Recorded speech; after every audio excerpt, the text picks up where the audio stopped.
بسم اللہ الرحمن الرحیم۔ سوال ہے کہ کیا قسطوں کی بیع جائز ہے یا نہیں؟ قسطوں کی 3 شکلیں ہیں۔ نمبر 1، نقد اور ادھار کا ایک ہی ریٹ ہو، یہ سب کے نزدیک جائز ہے۔ نمبر 2، نقد کا ریٹ 1، ادھار کے 2، مطلب ادھار کی وجہ سے پیسے اضافہ کیے جائیں، اس میں اختلاف ہے علماء کا۔ اس کی پھر 2 شکلیں ہیں۔ ایک یہ ہے کہ 10 لاکھ والی کار 15 کی ملی اور بس 15 کی ہی ملی، قسطیں لیٹ ہو گئیں، کچھ بھی ہوا، 15 ہی پڑیں گے اس کو۔ اس میں کچھ علماء کی رائے ہے کہ یہ جائز ہے۔ اور ایک یہ ہے کہ جتنا پیسہ لیٹ ہوتا گیا اتنا بڑھتا جائے گا، 10 والی 15 کی، 15 والی 20 کی ہوتی جائے گی جتنا پیسہ لیٹ کرو گے۔ یہ تمام علماء کے نزدیک ناجائز ہے۔ تو جس میں اختلاف ہے وہ ہے کہ ایک بار کا اضافہ جائز ہے، اگلی بار کا اضافہ جائز نہیں ہے۔ مثلا آپ نے کار لی 10 لاکھ والی 15 کی، 5 سال میں قسطیں دینی ہیں، تو یہ جو 5 لاکھ کا اضافہ ہے بولے یہ تو جائز ہے، اور اگر مزید 5 سال لیٹ کرے اور 20 لاکھ کی ہو جائے تو یہ ناجائز ہے۔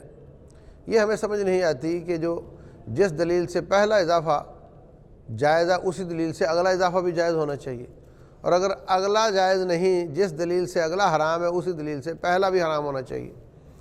اور یاد رکھو کہ جتنے بھی بینک ہیں ان کا اعلیٰ کار یہ قسطوں کا کاروبار ہی ہے۔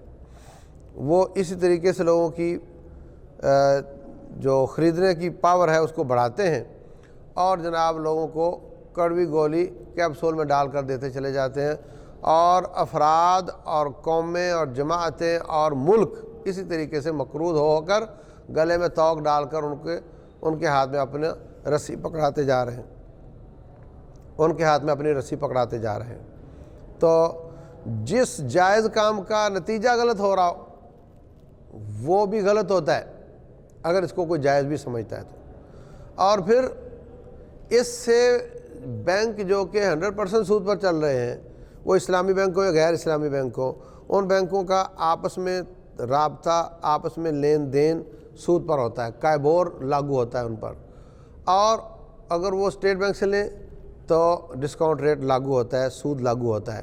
تو یہ آپس میں پورا سسٹم سودی ہے۔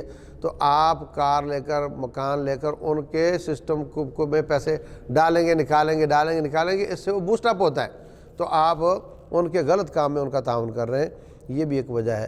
تو ان تمام وجوہات کی وجہ سے ہم منع کرتے ہیں کہ آپ کی طاقت کار کی نہیں تو آپ موٹر سائیکل پہ گزارا کرو یا پرانی لے لو، لیکن ان چکروں میں نہ پڑو۔ اللہ تعالیٰ عمل کی توفیق دے۔